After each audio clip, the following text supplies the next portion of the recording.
threat that Huni would be willing to play something like that in the top lane, and happy to see Ornn gone. Very interested, though, about the fact that Set wasn't first picked, and then we get to see that Aphelios Senna trade for the first time in a while. Senna's actually been banned every game of the LCS this week, so this is going to be Wild Turtle playing it, but it's going to be the Senna that doesn't take CS early on because you're trying to generate more souls. So I'll explain this in detail once we get into the game, but just so you know, that's probably what's going to happen.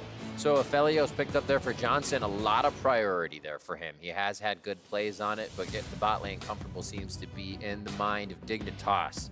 At 5-5 versus FlyQuest 7-4 here on the record books, as we are waiting for a final first phase pick here from Dignitas. Safe bottom lane as well, with a bit of power from that Tahm Kench, and also a Jarvan roaming around the jungle for Greg. Yeah, very early jungle lock for this patch. Most teams kind of let it go through to phase 2 of the draft and instead try and power pick a soul laner in one of these early spots, like something that could go up against Set.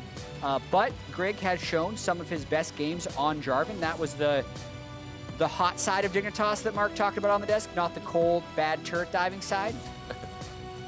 No more than that. That's a big pickup for bot lane for sure. Initiation there.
Yesterday, we saw a pretty powerful play from him. Maybe a victor for Power of Evil here in the mid lane. We'll have to see. They still have one more pick for Dignitas on their side, and that will be their top laner. Yeah, Ziggs has actually seen a little bit of play over in the LCK as well, so it's starting to make its way back into the meta with all the mid lane bans and the fact that Froggen's traditionally so good at skill shot champions. Yeah. I think it's actually kind of a perfect pick in this situation. And getting Mordekaiser Ziggs rounds out like a big-time team fighting comp for Dignitas. Remember when Aphelios was getting played a lot? I think Def played it against Aiming. He played Ziggs against the Aphelios on the bot side. So I was like, where's Ziggs coming from? Now he's back into the mid lane. So yeah, you're right. He has been getting a bit of play time. If they flex this Nautilus mid and did something else, I would be, there's that Galio. I'd be very excited. But it's just the Kiana and the Ziggs. Wow, so he is going to go aggressive on this team. I like it. He's going to try to dive into the grasps of a Tahm Kench, a Mordekaiser, be quicker than Dignitas can on this Kiana, and we'll see if PoE can pull it out. Going down the list, I do not see a Kiana play in there for him. He has had the Diana.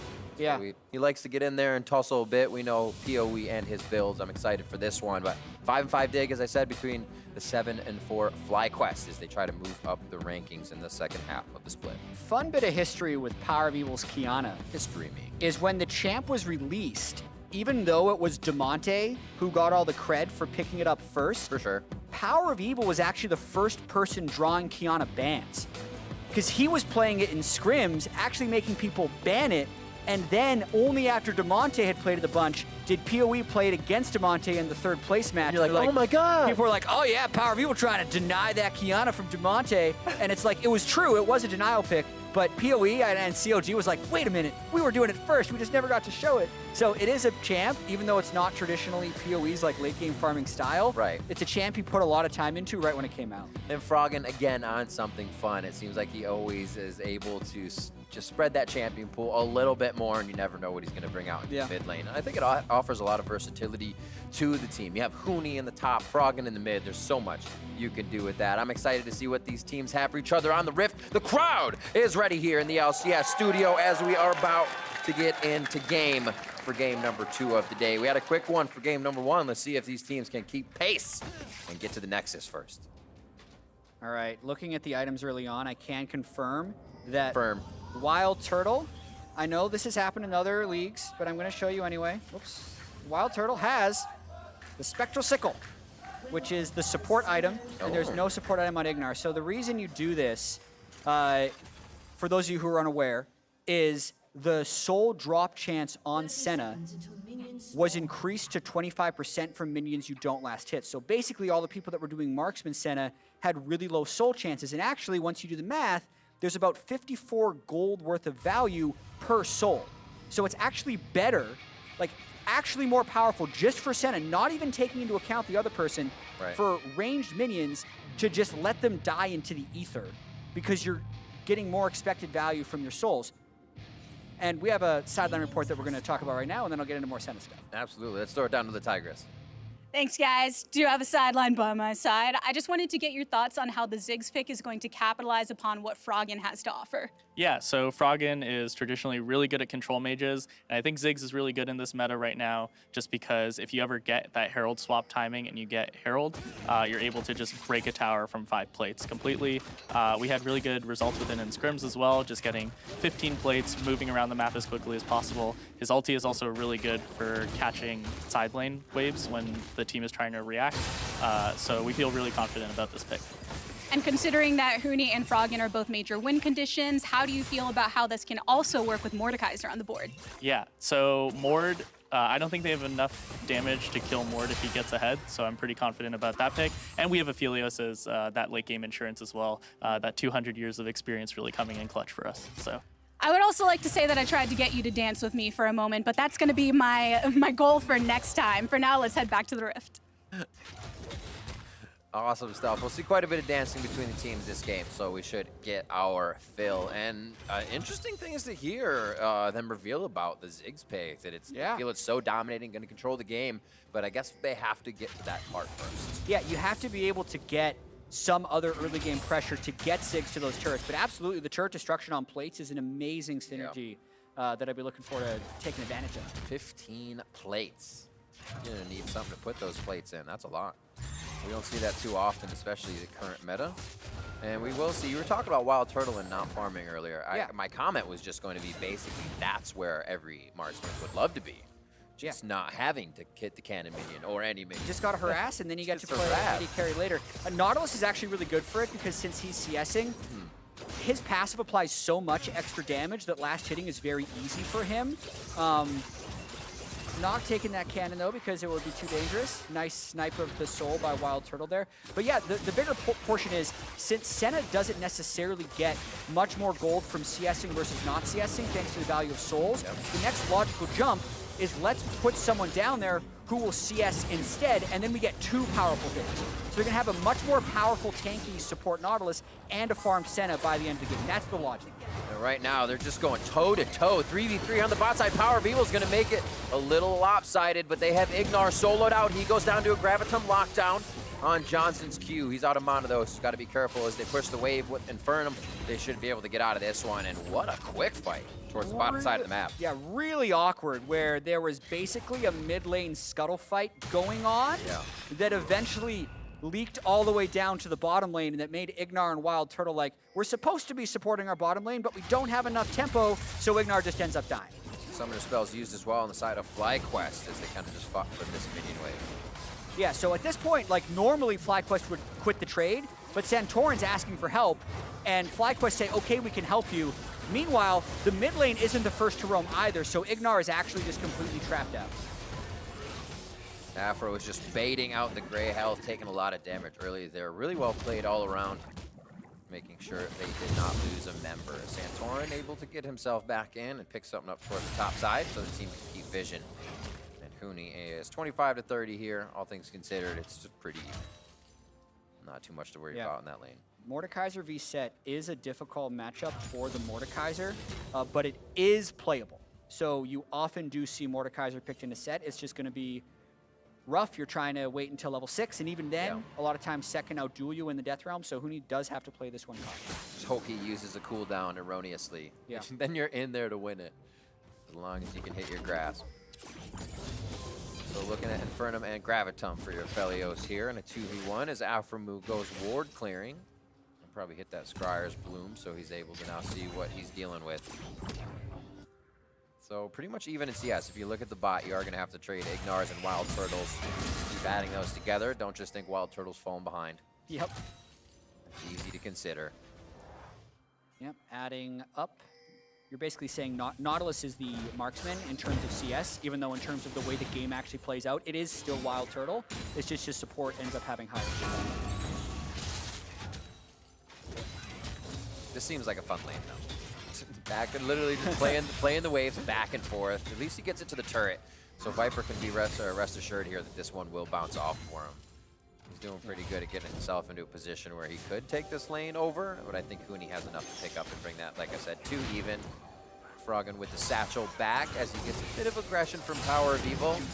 Ziggs knows you can't just take that fight 1v1 right out in the early game as Greg going for Drake, and they're going to be able to pick up a cloud for themselves as we see Mountain going to be on the rift. They could try to get to Greg on the back line, but instantly Froggen gets gobbled up. Could that be the save that keeps him alive? What a play. Power of Evil over the wall now to try to kill Greg. The blast cone puts him to his death, though, and now they're trying to get on Viper. He gets shoved out, so Haymaker doesn't hit, but it's going to be a big scuffle in the Dragon Pit right now, and that is so far the 2-for-1 in favor of FlyQuest as they start to come back here. 6.5 minutes in, a double kill coming in for Ignar on the bot side for the tanky Nautilus. The triple from Nautilus at the end. Keep it coming. Yeah, unreal type of fight right there. It looked so harmless at the start. Oh yeah, Grig is just gonna take this Drake, and then he's gonna be out of there. But once more people started roaming over, it meant it's not just Grig who needs to die or get out of the pit for this one. It's the whole team, and fighting Kiana in the river with the ultimate is usually just so lethal early on in the game. What was fascinating about this fight, and I can't wait to see it again, is the Kiana ultimate actually didn't do that much. That gobble up was so good. Yeah, I think it was Viper's Set ultimate that ended up doing most of the work here right before the Mordekaiser was able to ult him out. So yeah, like Grig can't be involved in this fight, so he's basically not there. And then Froggen is also basically out of the fight, and his ult hits no one. So at that point, it is a 3v5, essentially, once everyone arrives, and Viper damages everyone with his ultimate before being taken into the Death Realm, and that kind of allows a level 4 Nautilus and a level 4 Senna to free hit, and it just so happens that the Nautilus takes the kills. And here's one for you. He's going AP Nautilus Rip. He's going Proto Belt, like the mid lane Nautiluses do. The revolver, I love it. Oh man. I've been wondering when people would start doing this. So, confession, I was doing this Senna X Nautilus don't farm thing since release. Like, I've been all about this farm share / kind of support Senna with a melee bot laner. I've always thought it was really good. And I did play a lot of Senna Nautilus. I would do like Iceborne Gauntlet Nautilus and stuff for tankiness, but I kept thinking in the back of my head, like, so, like... And this is like for years. I'm letting everybody know, this is for years. Jat plays this stuff bot lane all the time. I've done double melee and weird bot lane stuff all the time, but Senna actually, this was the first one where I said, wait a minute, this could actually be completely optimal. But then I kind of remembered back to Worlds where you got Doonby playing mid lane Nautilus, and when I was playing Nautilus, I said, hey, maybe I should go Proto Belt. I just never had the confidence to think I could play mid AP Nautilus. That's because you didn't get a triple kill at Dragon. Because it's so punishing. That's also true. Yeah. But we'll see how this ends up working out for Ignar, because he will be still relatively low level throughout the game. Also, quick note, I Hit it. recorded a podcast with the Senna champion designer, August, for JLXP, and that's going to be coming out Tuesday, Sick. which is timely. So we talk about this stuff with Senna and like the soul mechanisms and all the thoughts behind it for like an hour. The feast or famine. So I don't Senna. need to spend all of that time in this cast. We can focus on other things. It's just something I'm really I excited mean, I just asked for a coffee. You could if you want. yeah. You have to I was getting ready. sip your coffee, and I'll be like, so Senna with Black Cleaver is actually pretty good. So 1,000 gold lead as we kind of dive back into what's going down onto the Rift. Booney and Viper not making it happen, but Afro's getting into another fight here. Bot side, will they continue to dive? Ask will take him down in the Infernum ultimate. Will not be enough to take down Turtle in the spread fire. Power of Evil here to start to answer once again. And yeah, picking up quite a few souls on that one. We'll keep track of where he's at. Yeah, actually at 30 souls already, 10 That's a good minutes clip. in. It's a pretty good clip. The best I've seen was when Sven did this last week with the same style Senna. They did Senna Tom Kench. Okay. He got about 100 by 20 minutes. We'll see once the lane phase breaks open Ramp up. how much he follows his jungler around, because you get a lot of souls from camps. But a gank mid. Another fight mid lane, supreme display of talent onto Froggen. No follow-up though. That's a Death Realm fight, I believe. Hooney's trying to just stay out of this one as you see Power of Evil's in there. And now they get themselves to safety. It's FlyQuest on their own side. Looks like they will just safely retreat with Santorin very low. Yeah, Dig definitely in a hole, and this 15-plate strat is currently at a count of 1 because they have been unable to get Gotta come hungry. pushing lanes, right? Like, they haven't been able to get any ganks or chunks on a PoE, so they can't even get Ziggs to take the first turret, let alone move around the map to get more plays. And the bot lane discrepancy in the farm is definitely starting to take off a little bit here with how much things are getting pushed around and used in these fights. You can add some of the kill money in there. We'll see how this happens one more time. Yeah, Just a little bit of ward clearing. Sometimes safe, sometimes not. Nautilus does a bunch of damage early, and then just finishing him off with the Gragas cask at the end. Nicely executed there by FlyQuest. Swinging. He's got the Conqueror up. It actually sounds good. Oh my word. Yeah, it's hard to fight Set. But that's Really the thing. hard You to can fight almost have dove him there, but you're just like, I'll take the lane advantage without dying to a turret Yeah. shot if Grig is here. It's like the advantage he has is pretty absurd right now. 0-0 and 3, and like you said, that phage, you just keep the speed up with the punches, and you're always in there to fight.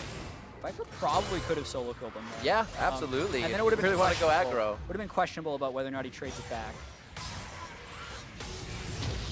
That's one of the things you're never expecting. Is something that long range from what would be the marksman in bot lane. Senna always catching you off guard with that. Souls. Double souls, yeah. Why not? You're gonna get 2 for free. I always go up as a Thresh player. Like, give me those things. It's AP and armor for a Thresh, that is. 5-1 now as they are able to pick one up on the side of Dig. Bot lane getting pushed here. Pressure from Santorin is in the jungle, so it does allow FlyQuest, Wild Turtle, and Ignar to feel safe in their positioning.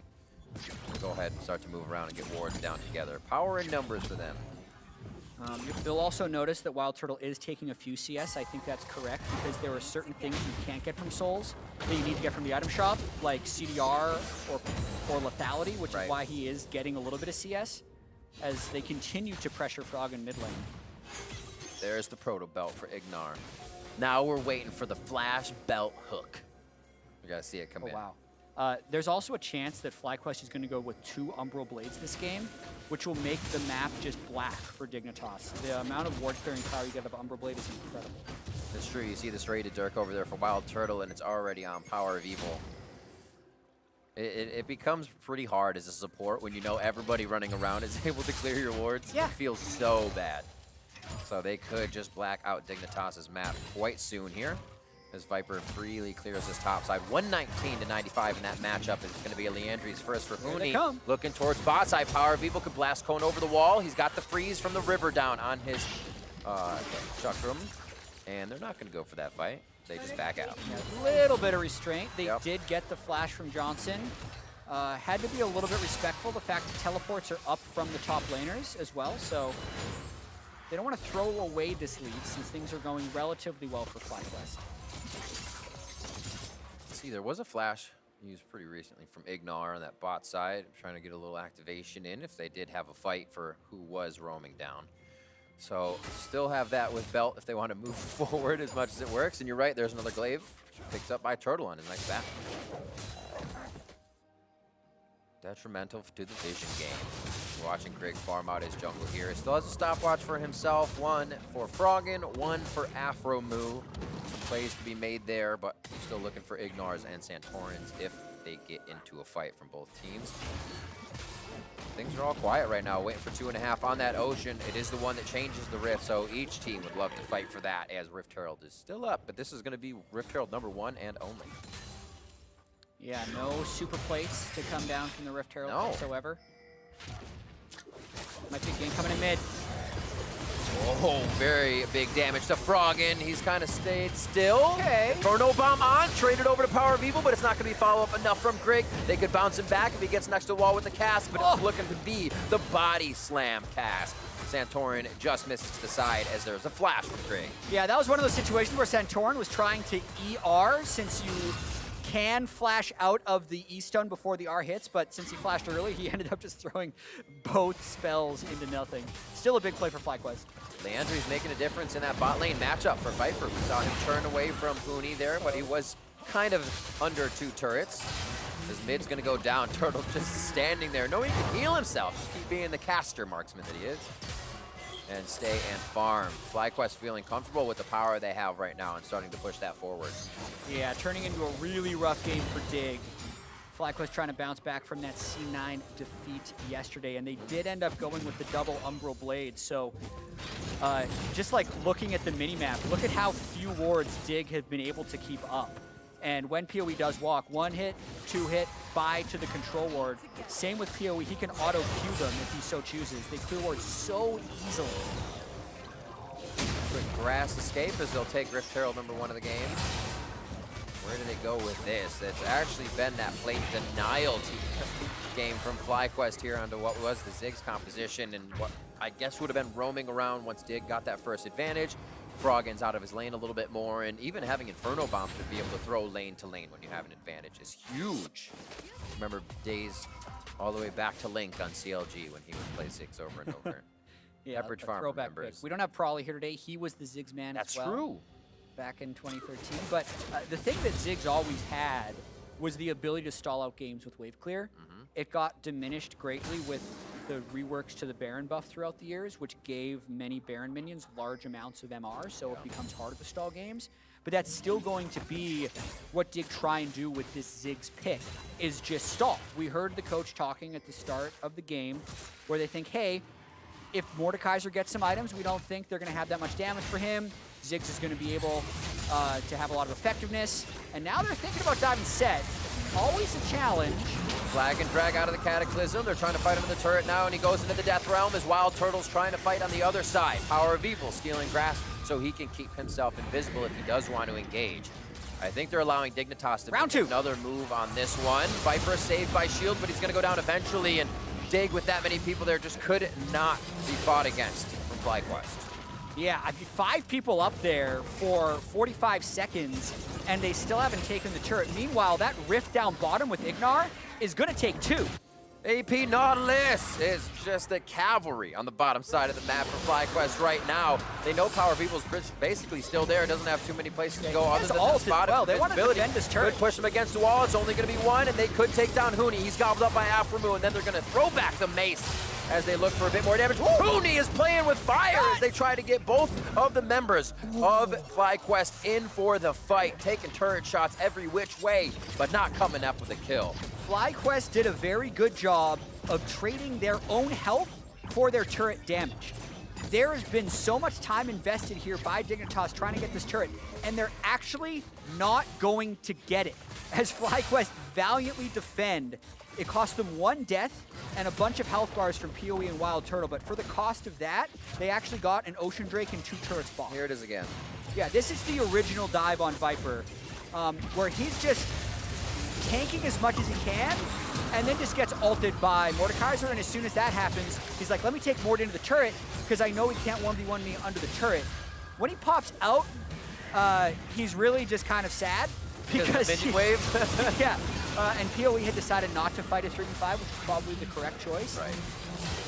And this is wild, Rib. After the reset, it actually looks like FlyQuest will also get the top turret.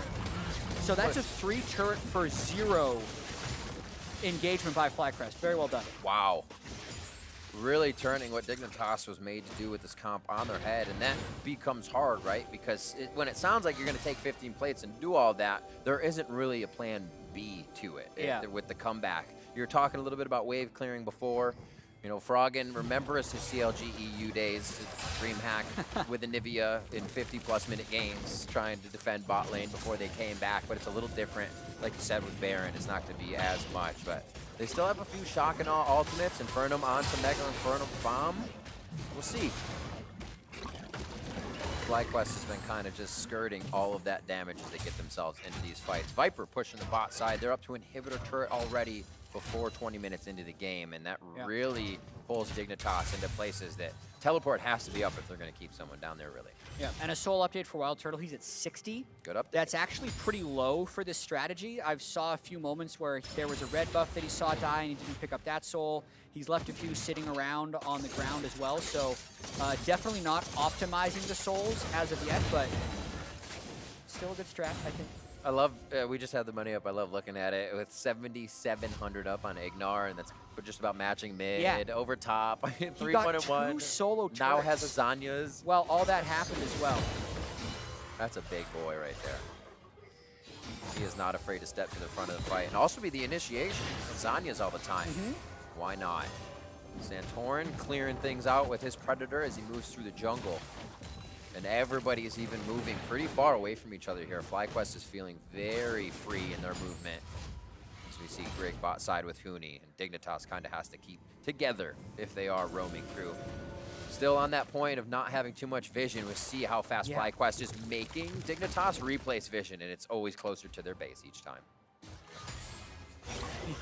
Yeah, it's tough for Dig. Every fight they've done has kind of backfired on them. Nice sidestep by Johnson. Would maybe get nearly one hit by a Nautilus combo at this point. I mean, you look at the vision scores on both sides, or just look at the supreme display of talent. If you blink, you missed it. They are now on to the mid or top side turret. That's going to be the second tier as they lose Greg. This could be an objective fight, but then you're leaving a few AoE abilities up to take FlyQuest down. Dignitas may want to tempt that. Kind of happy for PoE getting to flex his Kiana a little bit. Yeah. Having put so much time into it back in the day. 223 CS on Kiana. Champion who was not actually that good at CSing, especially early on in the laning phase, but PoE coming off that Player of the Week performance where he averaged over 11 CS per minute with his Corki and Oriana games. Still having over 10 CS per minute on Kiana. Such a great year for PoE so far. He is 8th unique pick as well for the season. So as much as I was saying Froggen is kind of that versatility, has such a vast champion pool, you get that out of Power of Evil as well. And the play style to boot. It's going to be Ocean that we see changing the Rift. As we said, both teams would want to go for that, but FlyQuest has full control right now. It would really be a go for broke moment if Dig were able to get themselves out. No vision out there yet. Nothing to really fight for. But a few core items coming up now that could change the tide of a fight at least, or give them a second chance. Yeah, you can see FlyQuest fairly smoothly moving up towards Ocean Soul once they kill this. There'll be 5 minutes till the next Drake, which will make the earliest Ocean Soul around 28 minutes. Yep. Because they do have Senna, not high sustained damage, Baron takes are difficult for FlyQuest. So generally, you're looking at Ocean Soul as your win condition, and they want him. Good flash. Flashed it out. Doesn't get anybody in base either, as Supreme display of talent does. And really, FlyQuest is kind of just looking for fights right now. They're so happy to. They say, we get a fight, we take this turret down. We don't really have a wave in mid, but they're pushed up all the way to the second tier turret as they make their way around. The long flank. And sweepers on top of the glaives as well. Oh my word. Look out. They're just being rude toward Dignitas' vision right now. Grig's going to try to come up and make this a 3v4. Don't know if it's going to happen to Felios now with the Gravitum out. He does have Severum as well to try to get that overheal and a little bit of movement. Oh, down! A kill coming in onto Grig. Fight still over towards the Tribush as Johnson is going to keep himself alive, and they drop Viper towards the top side. Now everybody's piled into the same spot. Power of Evil's kind of stuck towards Johnson. Severum's on as he chases Equilibrium in the back pocket. Fire over the wall, that's the follow-up damage from Equilibrium! And now Crescendum is out as he starts to stack the Spectral Chukrams, who wants to fight the Aphelios now, and they start to push FlyQuest out of the Tri-Brush area and back onto their own side of the map. Dignitas comes up with the fight they needed. It was such a big fight for them, mainly because they were able to split up FlyQuest so well. FlyQuest all came through a small corridor, and there kept being big Ziggs AoE spells used in that spot. So that's actually exactly the fight that Dignitas will have wanted as they try and scale up that Mordekaiser towards a little bit more tankiness and get those Ziggs and Aphelios items to come online. Let's see this again. What a scattered fight. Played well by Dig here. So basically, when the TP comes in, so much time is bought by Aphromoos Consume, and then sure, Viper ultimates the Aphelios, but he's got the Healy gun, so he's unable to win the 1v1. Meanwhile, Huni buys a bunch of time in ultimate, and Santorin has to immediately stopwatch the Ziggs ult, so it's like, at this point, like, Johnson's back to full health because of Severum, and he can just kind of flash in for these finishes. Man, that Equilibrium tag as well over the shoulder of his teammates. Yeah, some of that stuff looks pretty damn cool. He's got a smile on his face. 2-1 and 2 now. He finishes up the Infinity Edge. A little more crit behind that as well with the cloak, and he is feeling great on that pick.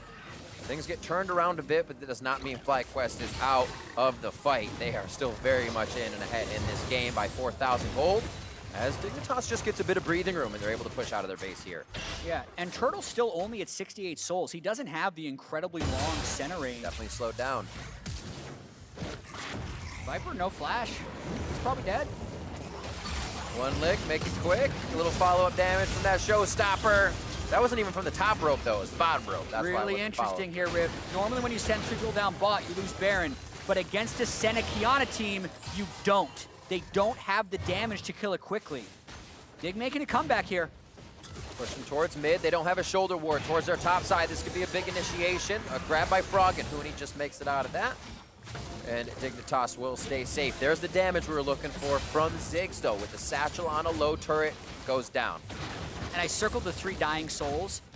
Turtle's been pushed off a lot of Senna souls, which is also basically the way he farms. So the sustained damage, or a big bit of their damage, is Wild Turtle, who's just not getting the souls he needs to become super powerful by this point of the game, which is making this game very close.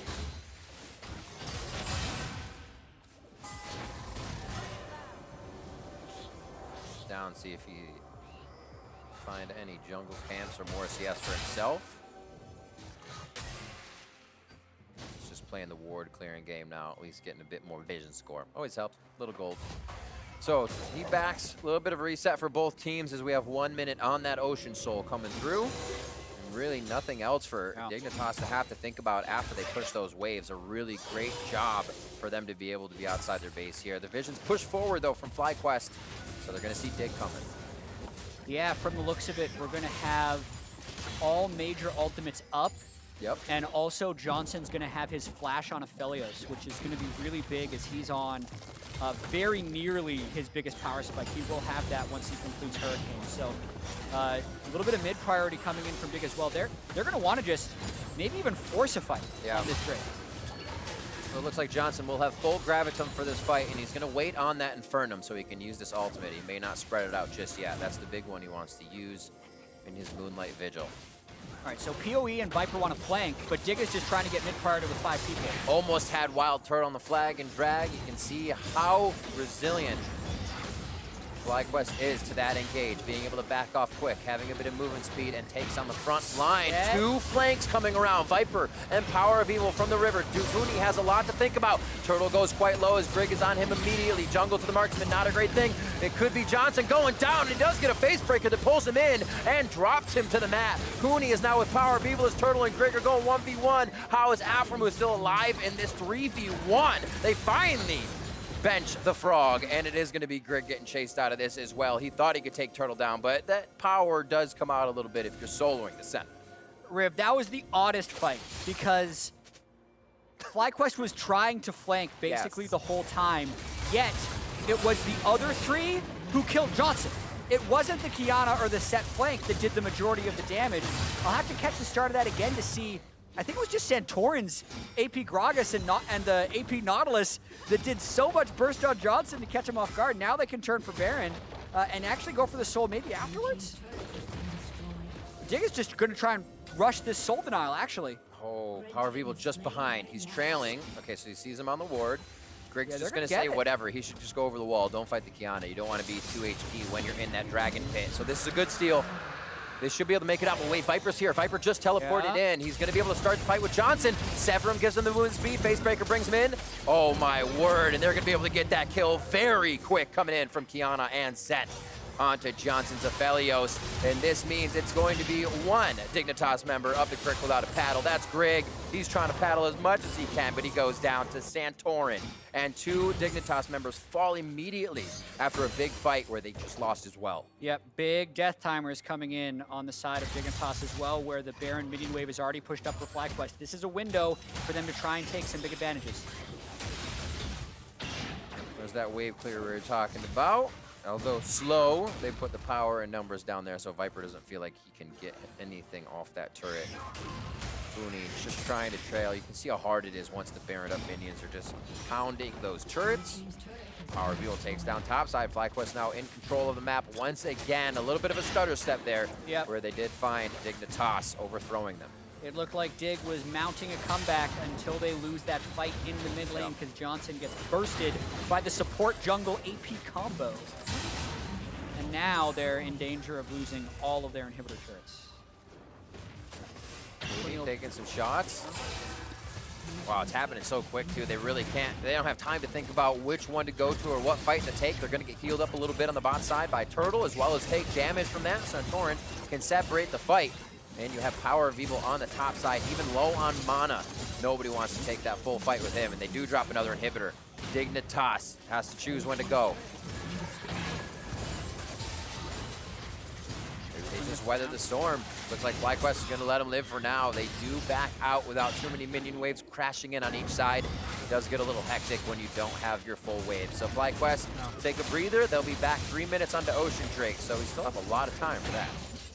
Silver lining is that the Ocean Soul still hasn't gone over to FlyQuest. I think that'll be the nail in the coffin, but Power of Evil still in a spot where he can one-shot anyone he catches at the right angle. It's difficult, though. You got like a stopwatch Aphelios, a Gargoyle Yeah, he just got that, right? Such a surplus. Yeah.